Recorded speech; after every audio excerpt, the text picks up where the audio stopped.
Angels got a starter. Heck yeah, this is the greatest news any Angel fan can ask for. We got our ace, baby. And I am the number one Noah Sygenrgaard fan in the world now. Got his jersey coming in the mail. But I wanted to ask Jason, we got him for $21 million. How are you feeling about that? All right. So when I first heard the news and I heard the figures, I was like, what the hell? 21 million for 1 year. But then I started thinking about it. All right. Qualifying is 18.4. So we really pretty much paid 3 million over qualifying for 1 year and a draft pick, which would probably be like the 75th pick, 76th pick, somewhere around there. For 1 year, I'm not mad at all now. Just weighing the pros and cons. It's like we need an ace. We need a starter. Yes, he's coming back from Tommy John's, but what he's brought to it before, if we get half of what he was the last time he was pitching a full season, what 2019. So you figure I'm all right with 21 million for 1 year. Mm-hmm. I'm all right. Yeah, How about you? Yeah, that's good news. So he's on the better side of Tommy John, right? So like, we could have got him. He would have been completely healthy, and then got Tommy John. That's what always happens to the Angels. Exactly. So thank God it's on the opposite side. Yes. So the likelihood of him getting injured again, very unlikely. The only thing that I'm kind of questioning is he going to be able to bring it up to speed for this year? Like, I hope it's not like towards the end of the year he's starting to get it going, and then guess what? He's a free agent again. You know what I mean? And then we'll be screwed out. But overall, I'm happy with the signing because we don't need just one pitcher. No. We need like three. And let's see what he could bring in. It's super early still, so we have plenty of time. Definitely. I'm happy. How about you, Dwayne? Tired of y'all capping on this damn podcast right now. I'm absolutely sick of it. All right. Last week, when Andrew Heaney signed, y'all went all crazy about $8.5 million for Andrew Heaney, and he's not even worth that. Y'all just gave someone $21 million who hasn't pitched in 2 years. All right. But that's whatever. Because like you guys said, he's on the better end of Tommy John. I'll give him that, right? However, he's transitioning to the AL, hasn't pitched for 2 years. You're giving him ace money. However you want to like make it make sense in your head, he's getting ace money. So he has to perform now. If he ends up posting a 4 ERA, was it worth it? Like more than 4? Just 4. 4 on the nose. Was it worth it? He's projected at 4. But my thing is if he's at 4, but what's the Angels standings? That's all I care about. Yeah, Fangraphs has him at 9 to 10 wins. I'm kind of cool with that. I'm cool with that, man. We need that for $21 million. I'm cool with that because if he gives us 9-10 wins, he's getting us to the playoffs. So you guys are banking on his upside more than the actual reality of what's going to happen. Well, what do you think is going to happen? So personally, I think he's going to do exactly what you said. I think his first half is going to be mediocre. Second half, he's going to turn it on, but I think by that time it'll be too late. And he'll look good going into his free agency, but I don't think he's going to be the Thor that we know in New York.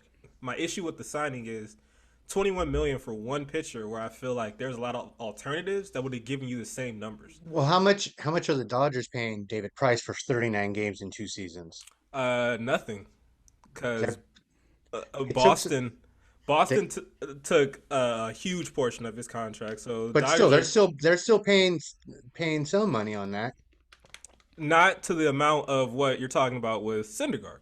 And you gotta, again, looking at the Dodgers roster, the Dodgers aren't paying Price to be a starter. The Dodgers are paying Price to do what they need him to do. Go ahead. So I just looked up the stats on the David Price contract. The Dodgers paid $16 million in 2021 and will pay $16 million in 2022. But he doesn't even have Thor's hair either, bro. Exactly. That's what I'm We're trying to getting get the hair too, dude. No. Hey, but if you look at the Angels over the past decade, we've always been in the mix for like starting pitching in the offseason. We get really close. We're like a runner-up, and we never get anybody because we're afraid to pull the.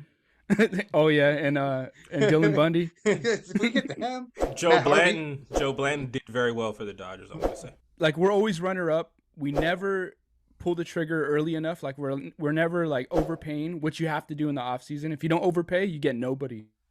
So I'm happy we got the ball rolling early. This is not the first signing either. If this is the only signing, this is trash. But this is just to get other starting pitchers to be like, to consider, okay, I see what they're doing over there. They're trying. Well, would you rather, then if it's all about overpaying, would you rather overpay for Thor or overpay for Stroman? Who says we're not going to do that for both? Exactly. From what Buster Only has said, he reported today with other GMs. I'm just going to read his quote, which I thought was hilarious. Buster Only said that when Perry Manaison took over as Angels GM, the advice of others who had worked for Artie Moreno in the past was simple. Do everything you can to get into the playoffs as soon as possible. Don't focus on a long-term plan. Don't focus on infrastructure. Just win now. All right? So with that mentality, you're talking about trades. You're talking about signing pitchers like Syndergaard. There's a whole bunch of hope and wish in you guys' plan right now. But it could fail horribly. Like, we can throw away the second round draft pick. Who cares, right? But if you're going to then go into the trade market and you're probably going to overspend for the people that you're going to try to obtain, you're going to deplete your farm system, are you not? So well, it all depends on what the situations are and what they're going to do. So far, I'm liking this. You got to remember, Manaison was also in Atlanta before this, and look at what they did the previous years when he was there as assistant GM. So he's learned sort of thing. I don't think he's going to get fleeced on a bunch of stuff. I don't think we're going to sit back and go, oh, we're going to steal everybody from everyone. I think it's going to be a little bit here and there, but I think I have faith in him right now. Look at what he's pulled so far in the 2 years he's been there. We had an awesome draft. We had our first 10 draft picks were all college level pitchers, and that's always great to do. Yeah, I think he has common sense. Like, he doesn't overthink things. We needed pitching. He drafted all pitching. He's aggressive in the free agent market going after pitching. Like, these are common sense things. Like, these are the things that we knew the Angels needed for the last 5, 6, 7 years. And he's just finally doing it. It's pretty simple. I think he's a lot better than the last two. The last two were overthinking it. Now I got a question. Would this be a Perry signing or a Billy Epler signing for us? Because he's in the Mets now as their GM. Yeah. Did he just gift wrap this to us? Or he was like, fuck this, I'm out of here.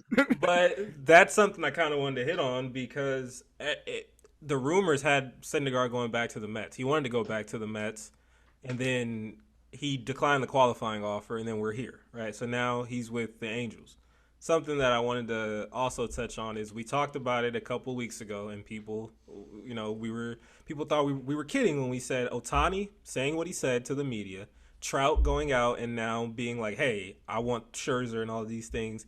I feel like there is now pressure. There is pressure on Artie to make a move because I'm going to be honest, if y'all don't make it this year to the playoffs, I think Trout's gone. I think he's going to request a trade. You figure the last 6 years we've been under 500. So if we don't make the playoffs, then I will agree with you. I do start hearing the ramblings because then that would be next year, not this year coming up, but the year after is Ohtani's last year and he's before his arbitration's up. Yeah. So they're scared. They're scared. They need to. And I don't know if you guys seen this, but last night Ohtani had a press conference with Japanese media, right. And he was saying that the second half of the season was stressful. He had anxiety. There's even a little depression. Like, dude, he's saying those things to like let management know, hey, this is how I'm feeling right now. And then the next day they sign, Thor, the best pitcher in the league.